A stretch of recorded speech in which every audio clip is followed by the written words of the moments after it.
అంటే ఏది లేదు అనిపిస్తది. అందుకనే అనేక మంది భక్తులు ఎక్కువగా 119వ కీర్తనలో దేవుని వాక్యము గురించే ఉంటది. వెండి, బంగారములను మనం ఎంత విలువైనదిగా జాగ్రత్తగా మనం భద్రపరుచుకుంటామో, కానీ ఆ రోజున భక్తులు అంటూ ఉన్నారు, విలువైనది అది వారికి కళ్ళకు కనిపించింది. వారి హృదయాలకు హత్తుకుంది. వారి హృదయాలను మార్చివేసింది. భూమి మీద అనేక మంది మనుషులను మార్చివేసింది దేవుని వాక్యమే అర్థమైంది వాళ్ళకి. అందుకనే కీర్తనాకారుడు అంటాడు, "నా బాధల్లో ఇదే నాకు నెమ్మది కలుగు చేయుచు ఉన్నది. అందుకని నేను తెల్లవారక మునుపే లేచి నీ వాక్యము కోసం నేను ఆశ పెట్టుకొని ఉన్నాను." ఎప్పుడెప్పుడు తెల్లవారుతదా? ఎప్పుడెప్పుడు దేవుని వాక్యాన్ని నేను ధ్యానించాలా? ధ్యానించిన ఆ వాక్యాన్ని నేను స్వతంత్రించుకోవాలని భక్తులు దానికోసం వేగిరపడ్డారండి. దానికోసం ఆశపడ్డారు. దేవుడు మాతో మాట్లాడితే చాలు, దేవుడు మా ముందుండి మమ్మల్ని నడిపిస్తే చాలు. మోషే అంటాడు, "ప్రభా! నువ్వు మాతో రాకుంటే మేము రామయ్యా."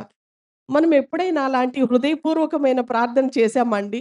ఎన్నో పనులు, ఎన్నో తీర్మానాలు, ఎన్నో నిర్ణయాలు మన జీవితంలో మనం చేశాము. ఎప్పుడైనా ప్రభా! నేను చేసే ఈ తీర్మానంలో, నేను చేసే ఈ నిర్ణయంలో, నేను చేసే ఈ పనిలో నువ్వు రాయ్యా అని మనస్ఫూర్తిగా ఎప్పుడైనా వేచి ఉన్నామండి? నాకనిపిస్తది భక్తులకి, మనకి అదే తేడా అని. భక్తులు ప్రేమించింది వేరు, భక్తులు ఎంపిక చేసుకుంది వేరు, భక్తులు బ్రతికింది వేరే దాని కోసం బ్రతికారు. నేనంటా ఈ రోజున మనం బ్రతికేది దేనికోసం మనం బ్రతుకుతున్నాము. హల్లెలూయా! దేవుని వాక్యం కోసం వేగిర పడదాం. దేవుని వాక్యం కోసం ఆశ కలిగి ఉందాం. దేవుడు తప్పకుండా తృప్తి పరుస్తాడు. నాకు ఎన్నో అవసరతలుండొచ్చు. మీకు ఎన్నో అవసరతలు భూమి మీద ఉండొచ్చు. దేవుడు అంటూ ఉన్నాడు మత్తయి సువార్త 6:33 మొదట నా నీతిని, నా రాజ్యాన్ని వెతకండి అప్పుడు అవన్నీ అనుగ్రహిస్తా. నాకు కూడా ఎన్నో అవసరతలున్నాయి. చెప్పమంటే పెద్ద లిస్టే చెప్తా. కానీ దేవుడు అంటున్నాడు, "నీ లిస్ట్ కాదమ్మా ముందు. నా ప్రియమైన సహోదరి, సహోదరులారా మీ లిస్ట్ కాదు. మొదట నా నీతిని వెదకండి." ఆయన ఎంత నీతి కలిగిన దేవుడో, నీతి న్యాయములు కలిగిన దేవుడో నన్ను వెదకండి. అప్పుడు అవన్నీ ఇస్తా. నేననుకుంటా దేవుడు చెప్పిన దానికి మనం ఆపోజిట్‌లో వెళ్తున్నామేమో అనిపిస్తది. ఆయన నీతిని, రాజ్యాన్ని పక్కన పెట్టేసి మనకు కావాల్సినవన్నీ వెతుక్కుంటూ వెళ్ళిపోతూ ఉన్నాం. అందుకని కొన్ని అవసరతలు మన అవసరతలు తీర్చబడట్లేదేమో అనిపిస్తది. హల్లెలూయా! ఆ విధంగా దేవుని సన్నిధిని వెదికే కృప, భాగ్యం దేవుడు మనకు అనుగ్రహించును గాక. ఆమేన్. ప్రభువైన యెహోవా సన్నిధి కాంతి మనందరి మీద ప్రకాశించును గాక. దేవుడు తన మహిమైశ్వర్యములో మన ప్రతి అవసరము ఈ రోజున తీర్చును గాక. హల్లెలూయా! ఈ యొక్క కీర్తన చాలా క్లుప్తంగా వివరిస్తానండి. 48వ కీర్తన. ఈ యొక్క కీర్తన కోర కుమారులు రాస్తూ ఉన్నారు. ఎవరు రాస్తున్నారో మీరు గుర్తుంచుకోండి.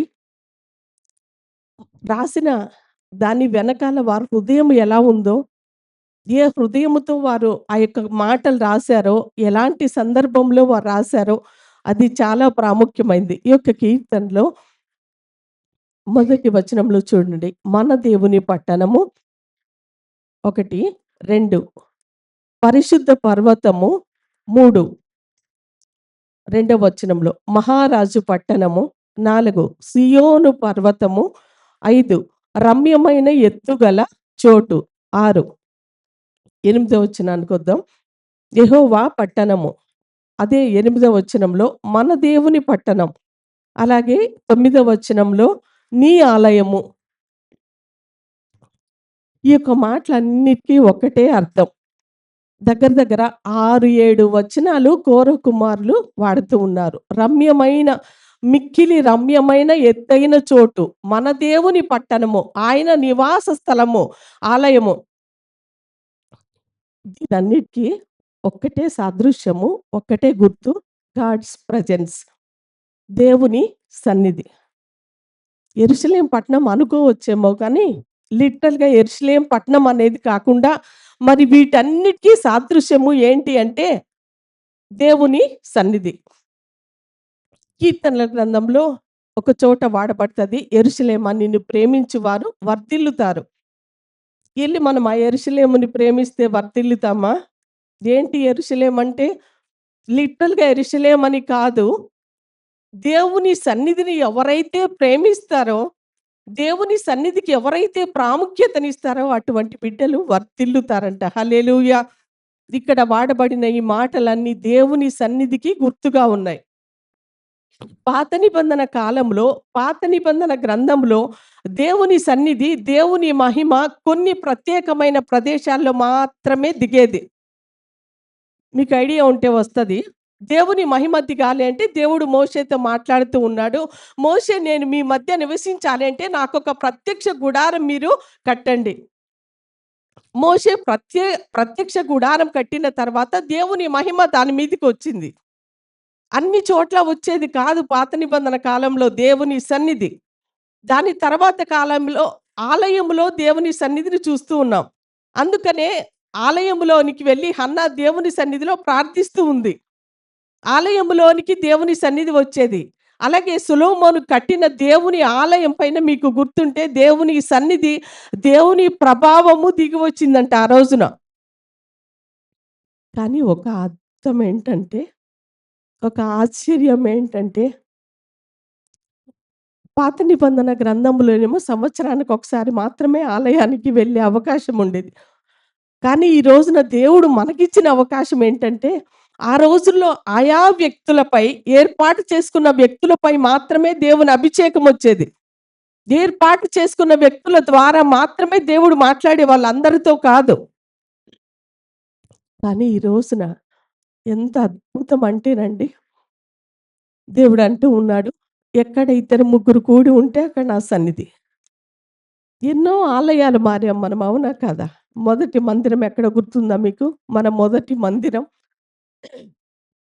గుర్తులేదా? ఎక్కడ చెప్పండి త్వరగా? రావి చెట్టు దగ్గర మన మొదటి మందిరం ఆటో నగర్‌లో మొదటగా ఫస్ట్ ప్రారంభమైంది. అక్కడ కొద్ది కాలమే. తర్వాత ఇటొచ్చాం. మళ్ళీ అక్కడి నుంచి ప్రభాకర్ గారి గృహానికి మారాం. అక్కడి నుంచి ఇక్కడికొచ్చాం. నేనంట హస్తకృతములైన ఆలయములో నివసించేవాడు కాదు దేవుడని చాలా స్పష్టంగా దేవుని వాక్యం ఉంది. ఏదో 4 ఇటుకలు పెట్టి కట్టినంత మాత్రాన దేవుని సన్నిధి అక్కడ ఉండదు. అదేంటి దేవుని ఆలయంలో దేవుని సన్నిధి ఉండదు అని ఆశ్చర్యంగా చూస్తున్నారు కదా! ఈ హస్తకృతములైన వాటిలో దేవుడు నివసించాడు గానీ, సంఘము ఎక్కడైతే మనము కూడుతామో విశ్వాసుల సముదాయమే సంఘము. సంఘం అంటే చర్చ్ కాదండి. ఈ బిల్డింగ్ కాదు. విశ్వాసులమైన మనమందరం కలిస్తేనే సంఘం. చూడండి ఇన్ని ఆలయాలు మారాం మనము. కానీ దేవుని సన్నిధి మాత్రం మనం ఎక్కడికెళ్తే అక్కడికొస్తుంది. ఆరాధించుకోవటానికి అప్పట్లో స్థలం ఉండేది కాదు. మనకి అవకాశం ఉండేది కాదు. నాకైతే చాలా బాధ అనిపిచ్చేది. ప్రతిరోజు ఒక ఇంటికెళ్ళేదాన్ని మధ్యాహ్నం ప్రేయర్స్‌లో. స్త్రీలు చాలా మనస్ఫూర్తిగానే ఆహ్వానించేవాళ్ళు. కానీ పురుషులు రక్షించబడని పురుషులు మరి అంటే నాకు క్షమించండి. వాళ్ళకి తెలీదు వాళ్ళ హృదయాల్లో ఏముందో కానీ ప్రతిరోజు మా ఇంటికొస్తారేంటి? అనుకున్నారో లేదో నాకైతే తెలీదు గానీ నా హృదయంలో చాలా బాధ అనిపిచ్చేది. అంటే ప్రతిరోజు వాళ్ళ ఇంటికెళ్ళాల్సొస్తుంది అనేసి. ప్రార్థన చేయడానికి స్థలం లేక చాలా బాధ అనిపిచ్చేది నాకప్పట్లో. కానీ నేనంట ఆ రోజున చేసిన ప్రార్థనలకు దేవుడు గొప్ప సమాధానం ఇచ్చాడండి. హల్లెలూయా! స్థలము, స్థలం అనేది ప్రాముఖ్యం కాదు. మీరు కూడా నేనంటాను ఈ నూతన నిబంధన కాలంలో ప్రతి గృహము ఒక ఆలయం అవ్వాలి. హల్లెలూయా! అపోస్తలుల దినాల్లో ఇంటింట కూడుకున్నారంట. ఇంటింట రొట్టె పీల్చారంట ప్రతిదినం. అలాంటి ఉద్యమం వస్తే ఎంత బావుండో అనుకుంటా నేను. హల్లెలూయా! హల్లెలూయా! ఈరోజు దేవుడు మనకిచ్చిన అవకాశం. దేవుడు ఆ రోజుల్లో ప్రవక్తలతో మాట్లాడేవాడు. కానీ ఈ రోజున ఒక సామాన్యమైన విశ్వాసితో దేవుడు మాట్లాడటానికి ఇష్టపడుతున్నాడు. ప్రార్థన చేయటానికి మనం దేవుని ఆలయానికి వచ్చి మోకరిస్తే చాలు. ప్రార్థించటానికి నీ గృహంలో ఏ స్థలములో అయినా సరే మోకరిస్తే చాలు. ఆయన సన్నిధి వచ్చేస్తది. దేవుడు మనకెంత అవకాశం ఇచ్చాడని నేను అనుకుంటున్నా. ఇంత గొప్ప అవకాశాన్ని ఎంతగా మనం ఉపయోగించుకుంటున్నాం అనేది చాలా ప్రాముఖ్యమైందండి. నేనంట ఆలయం ప్రాముఖ్యమైంది కాదేమో, మనం ఎక్కడ కూడుకుంటామో మనస్ఫూర్తిగా అక్కడ దేవుని సన్నిధి వస్తది. ఈ ఆలయాన్ని బట్టి, ఈ కట్టడాన్ని బట్టి దేవుడు ఇక్కడికి రాలా. మీరందరూ వచ్చి దేవుణ్ణి పిలుస్తున్నారు చూడండి. అప్పుడు దేవుడు వస్తున్నాడు. హల్లెలూయా! హల్లెలూయా! దేవుడు గొప్పవాడు. హల్లెలూయా! మొదటి వచనంలో మన దేవుని పట్టణమందు ఆయన పరిశుద్ధ పర్వతమందు యెహోవా గొప్పవాడును నెక్స్ట్ మాట చదవండి. హల్లెలూయా! యెహోవా గొప్పవాడును మనందరి మధ్యలో కోరహ కుమారులు అంటూ ఉన్నారు. మనందరి మధ్యలో మన సమాజంలో గొప్పవాడు ఎవరైనా ఉన్నారంటే ఆయనే. మన సంఘములో దైవజనులు కాదు గొప్పవారు. మన కుటుంబంలో మన కుటుంబ యజమానుడు కాదు గొప్పవాడు. మన సమాజంలో మన అధికారి కాదు గొప్పవాడు. మన కుటుంబమైన మొదటిగా నీ జీవితమైనా, నీ కుటుంబ జీవితమైనా, నీ సంఘములో అయినా, నీ సమాజములో అయినా దేవుడే గొప్పవాడుగా ఉండాలి. హల్లెలూయా! అలాంటి మొదటి స్థానం మనం మొదటగా దేవునికే ఇవ్వాలి. ఎవరికీ ఇవ్వకూడదు. నా భర్త ప్రాముఖ్యమైన వాడండి. ఆయన్ని అడగకుండా నేనేది చేయను. ఒక సమయానికి అది కరెక్టే. కానీ దానికి మించిన ప్రయారిటీ ఇవ్వగలిగిన వ్యక్తి ఒక వ్యక్తి ఉన్నారు. ఆయనే గొప్పవాడు. హల్లెలూయా! ఈ సంఘములో గొప్పవాడు దేవుడే. మన కుటుంబాలలో గొప్పవాడు దేవుడే. నేనంటూ ఉన్నా ఈ రోజున ఒక చిన్న ప్రశ్న. ఇంత గొప్ప స్థానాన్ని మనం దేవునికి ఇస్తూ ఉన్నామా? ఒక గొప్ప అధికారికి మనం ఎంత స్థానం ఇస్తాము? ఎంత గౌరవిస్తాము? నేనంటూ ఉన్నా. ఈ రోజున మన జీవితాల్లో మన దేవునికి అంత ఉన్నతమైన స్థలాన్ని ఇస్తూ ఉన్నామా? హల్లెలూయా! దేవుడు ఆ విధంగా మనల్ని దీవించునుగాక. యెహోవా గొప్పవాడును, బహుకీర్తనీయుడునై ఉన్నాడు. మామూలు కీర్తనీయుడు కాదు, బహుకీర్తనీయుడు. చాలా ఆరాధింపదగిన దేవుడాయన. హల్లెలూయా! ఉత్తర దిక్కున మహారాజు పట్టణమైన సియోను పర్వతము రమ్యమైన ఎత్తుగల చోట నుంచబడి చదవండి దాని తర్వాత. హల్లెలూయా! రమ్యమైన ఎత్తుగల చోట నుంచబడి సర్వభూమికి సంతోషకరముగానున్నది. సర్వభూమికి సంతోషకరముగా ఉన్నది. ఈ దేవుని సన్నిధి ఏంటి అంటే, ఈ దేవుని మందిరము ఏంటంటే, భూమి మీద ఉన్న ప్రతి ప్రజలకు సంతోషం ఇచ్చే స్థలము. ప్రజలు ఆ రహస్యాన్ని గట్టిగా పట్టుకోలేకపోతున్నారు. దేవుని ఆలయానికి ఎందుకు రావట్లేదు అంటే, వాళ్ళకి సంతోషం ఇవ్వట్లేదు. అందుకే రావట్లేదని నేను అనుకుంటా. మనకేదైనా సంతోషాన్ని కలిగిస్తది, మనకు తృప్తి కలిగిస్తది అంటే తీసుకోకుండా ఉంటామండి దాన్ని? ఏదైనా ఒక విలువైంది ఉచితంగా వస్తుందనుకోండి.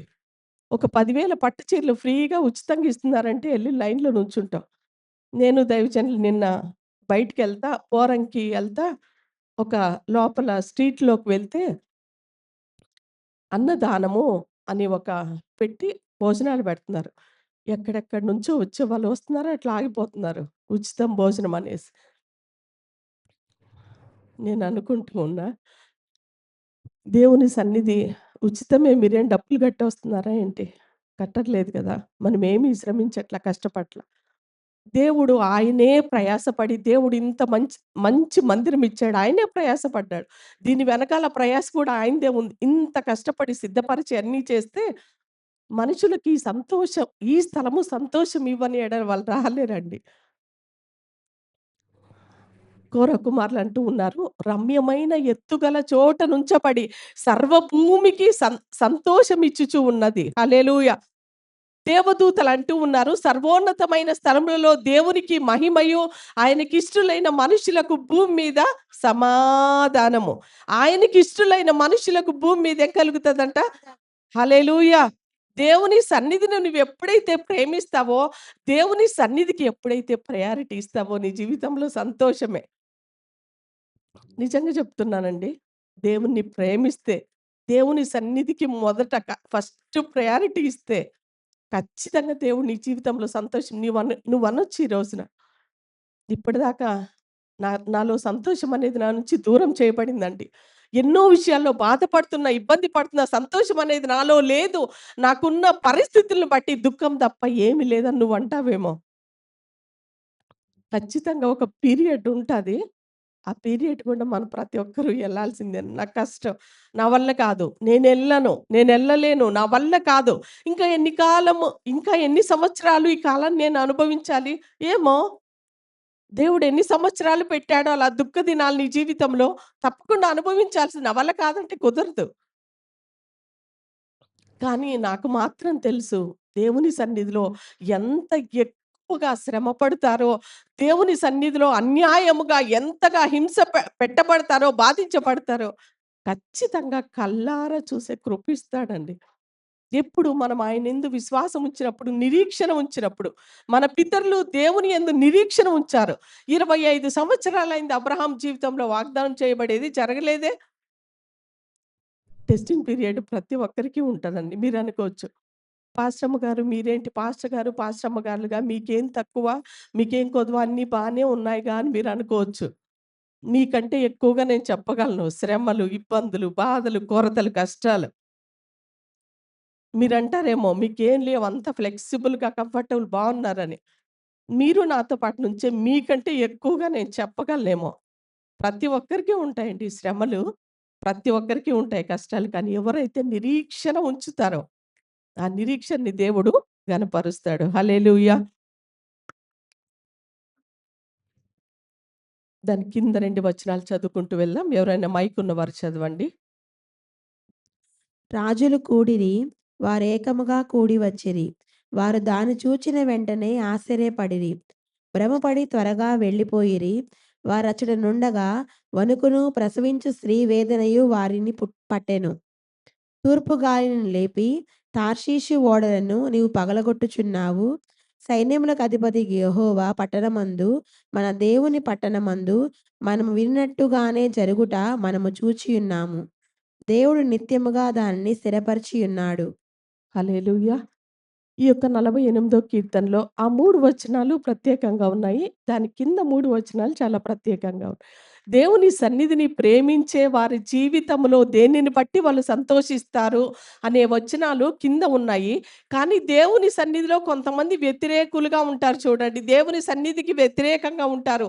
దేవుడంటే అంతగా ఇష్టం ఉండదు వాళ్ళకి. దేవుడంటే ప్రతి దాంట్లో వ్యతిరేకమైన అభిప్రాయమే. దేవుని సన్నిధికి వస్తూ కూడా కొంతమందిలో మార్పనేది ఉండదు.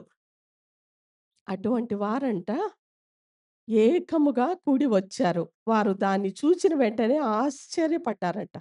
దేవుని సన్నిధిని చూసి కొంతమంది దేవుని వ్యతిరేకులకు ఆశ్చర్యం కలుగుతూ ఉందంట. అలాగే వారు దాన్ని చూచిన వెంటనే ఆశ్చర్యపడి, భ్రమపడి త్వరగా వెళ్ళిపోయిరి.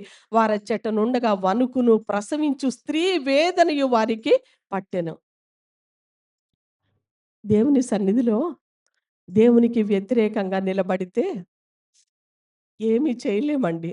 మనకి పట్టేది ఆఖరికి గతి ఏంటంటే, ప్రసవించు స్త్రీ వేదన వారికి పట్టిందంట. అక్కడి నుంచి వెళ్ళిపోయారు. ఆశ్చర్యంగా చూస్తూ ఉన్నారు. ఇదేంటి దేవుని సన్నిధి ఇట్లా ఉంది? ఏంటి ఇక్కడ పరిస్థితులు ఇలా జరుగుతూ ఉన్నాయి? ఆశ్చర్యంగా చూసి అక్కడి నుంచి ఆ స్థలం నుంచి వెళ్ళిపోయారంట. కానీ ఆ క్రింద వ్రాయబడిన మాటలు దేవా 9, 10 దేవా, మేము నీ ఆలయమునందు నీ కృపను ధ్యానించితిమి. దేవా, నీ నామము ఎంతో గొప్పది. నీ కీర్తియు భూదిగంతముల వరకు అంత గొప్పది. నీ కుడి చెయ్యి నీతితో నిండియున్నది. నీ న్యాయ విధులను బట్టి సియోను పర్వతము సంతోషించునుగాక. యూదా కుమార్తెలు ఆనందించుదురుగాక. హల్లెలూయా! దేవుని సన్నిధిని బట్టంట దేవుని బిడ్డలు సంతోషిస్తారు. దేవుని సన్నిధిని బట్టంట దేవునికి వ్యతిరేకంగా తిరిగిన వారికి ఆకస్మికముగా భయమును, వణుకును కలిగి వెనుదిరిగి వెళ్ళిపోతారంట. కానీ ఇక్కడ మాత్రం యూదా కుమార్తెలు దేవుని సన్నిధిని బట్టి సంతోషిస్తూ ఎంత మంచి మాటలు చూడండి. దేవా మేము నీ ఆలయమునందు నీ కృపను ధ్యానించితిమి. దేవుని సన్నిధికి వచ్చి మనం ధ్యానించాల్సింది ఏంటంటే కూర్చొని అబ్బో! నా పక్కన సహోదరి ఏంటి నాకంటే మంచి శారీ కట్టుకొచ్చేసింది. మొన్న లేదే ఆ మెడలో పెద్ద కొత్త చైన్ కనపడుతుంది. చేంతాడులాగుంది. మొన్న లేదే అబ్బో! కొత్తది తీసుకున్నట్టుంది. దేవుని ఆలయానికి వచ్చి ధ్యానించాల్సింది అది గాదు. అయ్యో! ఇంట్లో ఇలాగున్నాయే పరిస్థితులు. దేవుని ఆలయానికి వచ్చి కోర కుమారులు అంటూ ఉన్నారు. దేవా నీ ఆలయమునందు మేము నీ కృపను ధ్యానించితిమి. ఏంటి కృపను ధ్యానించటము?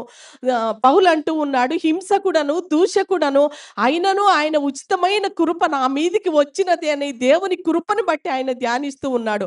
అది మనం ధ్యానించాల్సింది దేవుని మందిరానికి వచ్చి ప్రభా నేను ఒకప్పుడు ఎంత అయోగ్యుడనయ్యా, ఎంత పాపినయ్యా, ఎంత దౌర్భాగ్యుడనయ్యా, ఎంత నీచమైన పనులు చేసిన వాడనయ్యా ఒకప్పుడు. కానీ నువ్వు నన్ను ఎన్నుకున్నావా ప్రభా!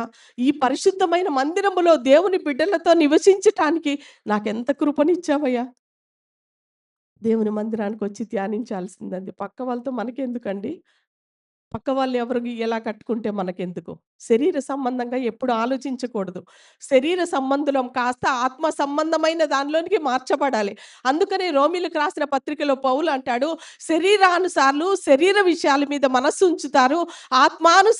ఆత్మానుసారమైన విషయాల మీద మనస్సుంచుతారు. శరీరానుసారమైన ఆ యొక్క జీవితము మరణము, ఆత్మానుసారమైన జీవితము జీవము. హల్లెలూయా! మనం ఆలోచించాల్సింది దేవుని ఆలయములో దేవుని కృపను గూర్చి ధ్యానించాలంట. దేవా! నీ నామము ఎంత గొప్పదో, నీ కీర్తియు భూదిగంతముల వరకు అంత గొప్పది. హల్లెలూయా! దేవుని నామము ఎంత గొప్పదో, ఆ ఘనమైన నామం ద్వారా ఈ ప్రపంచంలో దేవుడు ఎన్ని కార్యములు జరిగించుచు ఉన్నాడో. హల్లెలూయా! దేవుని నామం చెప్పంగానే మీరెక్కడైనా చెప్పండి. మీకు కష్టం ఉన్నప్పుడు, బాధ ఉన్నప్పుడు, ఒక గొప్ప సమస్య మీ యొద్దకొచ్చి పట్టినప్పుడు నా దేవుని నామములో నేను దీన్ని జయించగలను. హల్లెలూయా! దావీదు అంటూ ఉన్నాడు, బలాఢ్యుడైన గొల్యాతును చూసి, అమ్మో! నేను వీడిని చంపలేను అనలేదు కానీ, యుద్ధము యెహోవాదే. యుద్ధం నేను కాదు చేసేది, ఆయనే చేస్తాడు. ఆ దేవుని నామం మనం ఎప్పుడైతే ఉచ్చరిస్తామో, ఆ దేవుని నామము పైన మనం ఎప్పుడైతే ఆధారపడతామో మన సమస్యలన్నిటికి పరిష్కారం అదే. అందుకనే పౌలు, శీలలు కూడా దేవాలయములకు వెళ్ళుచూ ఉన్నప్పుడు అంటారు కదా! మరి అక్కడ పక్కన పడి ఉన్న వాడిని మా తట్టు చూడు అంటూ ఉన్నారు. అంటే మా తట్టు చూడు అంటే వాడేమైనా ఇస్తాడేమో ఆశపడి చూస్తూ ఉండక, మా దగ్గర ఏం లేవు, వెండి బంగారాలు లేవు మా దగ్గర ఇవ్వటానికి. నా యొద్ద కలిగిందే నేను నీకు ఇస్తూ ఉన్నాను. నేను కలిగి ఉన్నదేంటి? యేసుక్రీస్తు నామం. మనం ఎంత రిచ్‌గా ఆయన నామం కలిగి ఉంటామో, ఎంత రిచ్‌గా కలిగి ఉండటం ఏంటి అంటే, ఎంత మనము ఆయన నామాన్ని స్వతంత్రించుకుంటామో, ఆయన నామాన్ని బట్టి ఎప్పుడైతే మనం ప్రార్థన చేస్తామో దేవుడు గొప్ప కార్యాలు చేస్తాడు. హల్లెలూయా!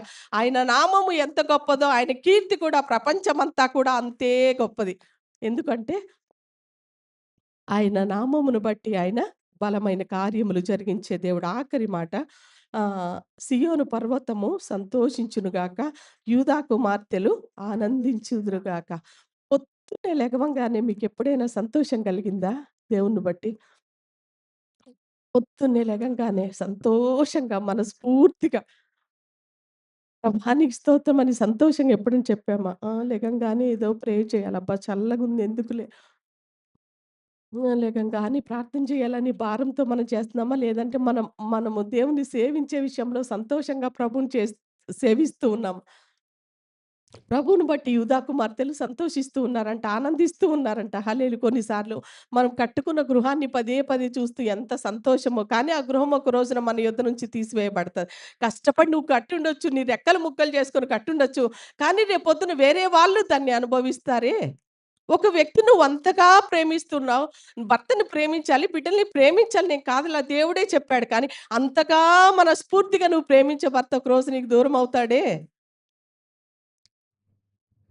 మోడులా మిగిలిపోతామే.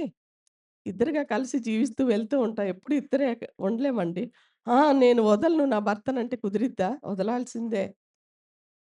నువ్వెంత ప్రేమించే భర్తనైనా వదలాల్సిందే. ఒక టైమొస్తది ఆయన నిన్ను విడిచిపెట్టి వెళ్ళిపోతాడు. నువ్వు అతిగా గారాబంగా, ఉన్నతంగా ప్రేమించే నీ కుమార్తె ఉందనుకోండి, కుమార్తెలంటే ఎంత ఇష్టమో కొంతమందికి.